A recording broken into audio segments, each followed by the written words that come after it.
पाकिस्तान के खिलाफ ईरान के नाम पर एक मुनज़्ज़म और मनसूबाबंद प्रोपेगेंडा मुहिम बेनकाब हो गई है। दस्तावेजात के मुताबिक ये मुहिम भारत और अफगानिस्तान के ऑपरेटर्स के दरमियान एक मजबूत नेटवर्क के जरिए चलाई गई, जिसमें जाली ईरानी शनाख्तें इस्तेमाल करते हुए पाकिस्तान के खिलाफ झूठा बयान या तख्लीक करके फैलाया गया। इब्तदाई मराहिल में ये मुहिम ऐसे अकाउंट से शुरू हुई जो खुद को ईरानी जाहिर करते थे, जैसे ईरान नेशनल न्यूज और ईरान टीवी। ये अकाउंट्स इब्तदाई मवाद तैयार करते और उसे ईरानी शनाख्त के पर्दे में दुनिया के सामने पेश करते, हालांकि असल कंट्रोल बैरूनी नेटवर्क के पास होता था।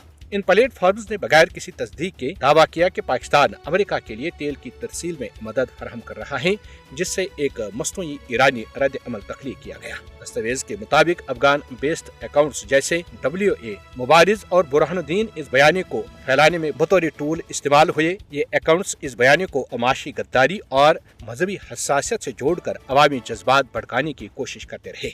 इसी दौरान भारतीय अकाउंट्स इस पूरे ऑपरेशन के मरकजी कंट्रोलर और बयानिया साज के तौर पर सामने आए। जनायक रागू, रवि कुमार M और सुमित तोमर जैसे अकाउंट्स ने मुसलसल इस झूठे बयानी को आगे बढ़ाया और पाकिस्तान को गैर मोतबर और मगरबी एजेंडे का हिस्सा जाहिर करने की भरपूर कोशिश की। दस्तावेज में टाइम्स ऑफ ईरान न्यूज को भी मरकजी एम्पलीफायर के तौर पर दिखाया गया, जिसने झूठे दावों को खबर और तज्ज़िये की शक्ल देकर आलमी सतह पर फैलाने में कलीदी किरदार अदा किया। आलमी सतह पर एम्पलीफिकेशन दस्तावेजात और शवाहिद के मुताबिक भारत और अफगानिस्तान पर मबनी इस नेटवर्क का बयानिया मुकम्मल तौर पर झूठा और गैर हकीकत पसंदाना था। हालांकि पाकिस्तान ने हमेशा खत्ते में अमन व इस्तेकाम की कोशिशों को तरजीह दी है और ईरानिया किसी भी मुल्क के साथ ताल्लुकात में शफाफियत और एतमाद की बुनियाद को परवान चढ़ाया है। पाकिस्तान की सिफारती महारत और मौसर हिकमत अमली की वजह से इस झूठे बयानी की हकीकत आलमी सतह पर बेनकाब हो गई, जिससे ये वाज़ेह हुआ कि पाकिस्तान खत्ते में मुस्बत किरदार अदा कर रहा है और उसके इक़दाम किसी भी मगरबी या बैरूनी एजेंडे का हिस्सा नहीं है।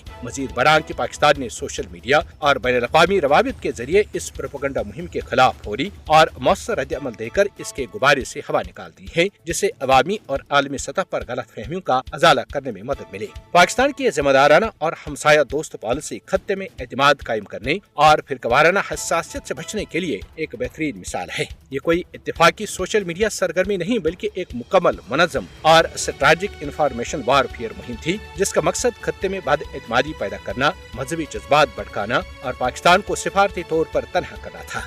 लेकिन ईरान पर अमरीकी व इसराइली जहरियत के खात्मे के लिए आज न सिर्फ पूरी दुनिया पाकिस्तान के किरदार की मुतरिफ है, बल्कि भारत की अपोजिशन जमातें और गैर जानिबदार तज्ज़ियाकार व सहाफ़ी मोदी की लानतान और इस खत्ते में पाकिस्तान के एक उभरते हुए किरदार और भारत के पस मंजर में चले जाने और इसका कसूरवार मोदी को ठहराते हैं, जिसने न सिर्फ एक नाजुक मरहले पर ईरान के साथ गद्दारी की, बल्कि इसराइल नवाजी को परवान चढ़ाया है।